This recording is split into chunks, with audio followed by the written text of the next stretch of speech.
السلام عليكم ورحمة الله تعالى وبركاته.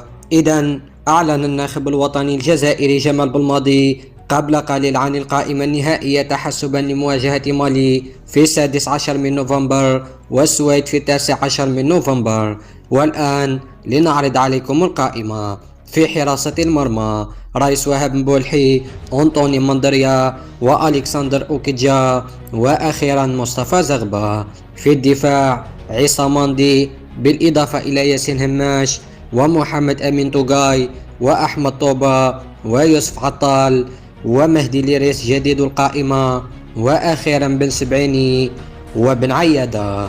والآن إلى خط الوسط إسماعيل بن ناصر ورامي الزروقي بالإضافة إلى هشام بوداوي ونبيل بن طالب. والآن إلى خط الهجوم رياض محرز، آدم الناس، يوسف بلايلي، سعيد بن رحمة، كريم عريبي، وإسلام سليماني، وأخيرا محمد أمين عمورة. وأنتم مشاهدينا شاركونا بتعليقاتكم وآرائكم بخصوص تشكيلة بلماضي. وفي الأخير إذا أعجبكم الفيديو لا تنسوا الاشتراك في القناة وتفعيل زر الجرس ليصلكم كل جديد.